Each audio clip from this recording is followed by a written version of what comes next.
अस्सलाम वालेकुम जी। अज तुहाडे नाल बड़ी प्यारी प्यारी गल मैं करनी है कि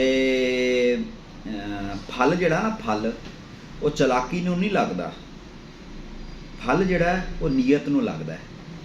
ਜਿਹੜੇ ਬੰਦੇ ਗੱਲ ਕਰਦੇ ਨੇ ਕਿ ਅਸੀਂ ਚਲਾਕ ਡੀਲਰ ਹਾਂ ਜਾਂ ਚਲਾਕ ਮਾਰਕੀਟ 'ਚ ਦਨੱਤਰ ਹਾਂ, ਇੰਝ ਕਰ ਲਾਂਗੇ ਉਂਝ ਕਰ ਲਾਂਗੇ, ਗੈਪ ਰੱਖ ਲਾਂਗੇ, ਟੋਕਾ ਕਰ ਲਾਂਗੇ, ਜਾਣੀ ਕਿ ਪਾਰਟੀਆਂ ਨਾਲ ਥੋੜ੍ਹੇ ਬਹੁਤ ਫਿਲਮ ਕਰਦੇ ਨੇ।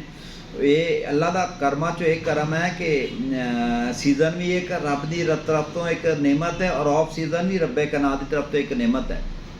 ਆਫ ਸੀਜ਼ਨ ਦਾ ਇੱਕ ਬੜਾ ਫਾਇਦਾ ਇਹ ਵੀ ਹੈ ਕਿ ਜਿਹੜੇ ਫਸਲੀ ਬਟੇਰੇ ਨੇ ਉਹ ਆਉਂਦੇ ਨੇ ਅਤੇ ਸ਼ੁਕਰ ਹੈ ਕਿ ਸਟੈਮਨਾ ਦੇਖ ਕੇ ਨਾ ਉਹ ਚਲੇ ਜਾਂਦੇ ਨੇ।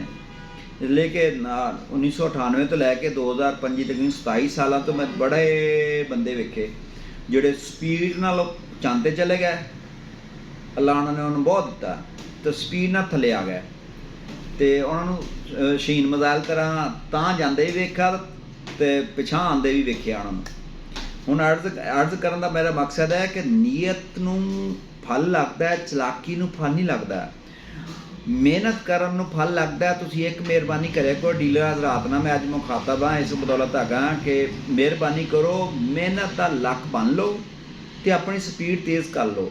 ਜਿਹੜੇ ਤੁਸੀਂ ਕੰਮ ਕਰਨ ਦੇ ਹੋ ਉਸ ਕੰਮ ਨਾਲ ਥੋੜ੍ਹਾ ਜਿਹਾ ਐਕਸਟਰਾ ਕੰਮ ਕਰੋ, ਯਾਨੀ ਕਿ ਮਿਹਨਤ ਅੱਜ ਕੱਲ੍ਹ ਰੂਟੀਨ ਦੀ ਤੁਸੀਂ ਤਾਂ ਕਰਨ ਦੇ ਹੋ, ਦਫ਼ਤਰ ਜਾਣਾ, ਮਿਹਨਤ ਕਰਨੀ, ਥੋੜ੍ਹਾ ਜਿਹਾ ਐਕਸਟਰਾ ਮਿਹਨਤ ਕਰੋਗੇ ਇਨਸ਼ਾਅੱਲਾ ਤੁਸੀਂ ਟਾਰਗੇਟ ਜਲਦੀ ਅਚੀਵ ਕਰ ਲਓਗੇ। ਅਤੇ ਲਿਹਾਜ਼ਾ ਫਿਰ ਮੈਂ ਉਹੀ ਗੱਲ ਕਰਨ ਦਿਆਂ, ਦਨਾ ਬਜ਼ੁਰਗ ਬੰਦੇ ਨੇ ਮੈਨੂੰ ਗੱਲ ਕੀਤੀ ਸੀ ਕਿ ਪੁੱਤ ਫਲ ਜਿਹੜਾ ਨਾ ਉਹ ਚਲਾਕੀ ਨੂੰ ਨਹੀਂ ਲੱਗਦਾ, ਫਲ ਹਮੇਸ਼ਾ ਨੀਅਤ ਨੂੰ ਲੱਗਦਾ।